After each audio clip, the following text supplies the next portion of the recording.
বন্ধুরা, ভোলে বাবা পারকারেগার আজকের পর্বে প্রথমেই দেখা যায় সাক্ষর জেঠু সাক্ষর বাবাকে বলছে, ছেলেটাকে উল্টোপাল্টা বলছিস, দেখ ওর মুখটা শুকিয়ে গেছে, মনটাও খারাপ হয়ে গেছে। সাক্ষ্য বলছে, একদম না, আমার মুখ তো শোকায়নি। সাক্ষর বাবা তখন বলছে, এত তাড়াতাড়ি ওর মুখ শোকাবে না, তোদের হয়তো শুকিয়েছে, তোরা তো আনন্দের সাগরে ভাসছিস। শতরূপা তখন বলছে, বাড়ির ছেলের বিয়েতে আনন্দের সাগরে ভাসবো না তো দুঃখের সাগরে সাঁতার কাটবো বর্দা। তখন ঝিলের মা মিনু এসে বলছে যে চৈতি দিদিমণির মা আমার কাছে বরণডালা চাইছিলেন, ওর মধ্যে নাকি হরিতকিটা পাওয়া যাচ্ছে না। নীলাঞ্জন তখন মিনুর কাছে জানতে চাই, ঝিল কি গাড়িতে উঠে গেছে, তুমি কি কোনো খবর পেয়েছো?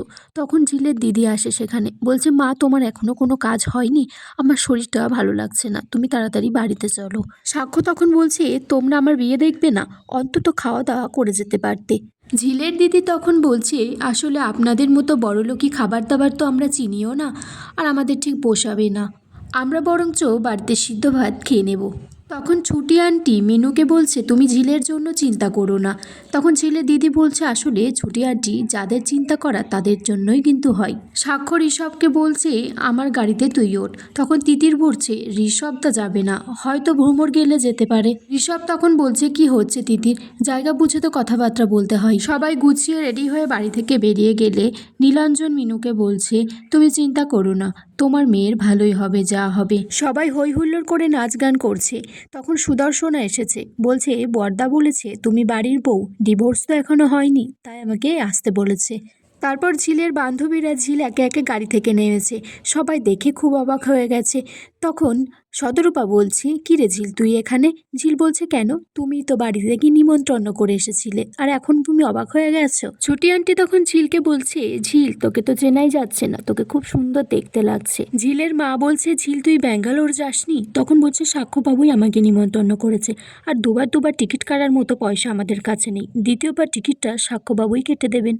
একজন ভিতরে গিয়ে নীলাঞ্জনকে আর সাক্ষর মাকে খবর দেয়, বলে ঝিল এসেছে।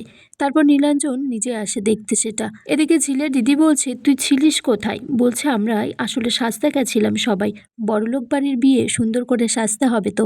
ঋষভ তখন বলছে, ঝিল এত সুন্দর করে সেজেছে, কেউ বলবে না বস্তির মেয়ে, মনে হচ্ছে সাক্ষরই বউ। চৈতির মা তারপর সাক্ষ্যকে বরণ করতে গেলে সাক্ষ্য হাতটা দিয়ে ইচ্ছে করে বরণ কুলোটা ফেলে দেয়। চৈতির মা বলছে, কি অঘটন ঘটে গেল, দাঁড়াও বাবা, আর একবার বরণডালা সাজিয়ে নিয়ে আসছি। সাক্ষ্য বলছে, না, আমার ঠামি বলেছে একবার যে কাজে বাধা পড়ে সেটা দ্বিতীয়বার করতে নেই। সবাই তারপর একে একে বিয়ে বাড়ির ভিতরে চলে যায়। সাক্ষ্য গিয়ে বসে তার নিজের জায়গায়। ঝিলও আসে। তখন ঝিলকে সবাই বলছে একটা গান গেয়ে শোনাতে। ঝিলের বান্ধবীরা বলছে, নিশ্চয়ই, সাক্ষ্যবাবু আমাদের নিমন্ত্রণ করেছে, ওনাকে উপহার দেওয়ার মতো তো আমাদের সামর্থ্য নেই, আমরা সবাই মিলে একটা গানই গাইব। আর এখানেই আজকের পর্ব শেষ হয়ে যায় বন্ধুরা।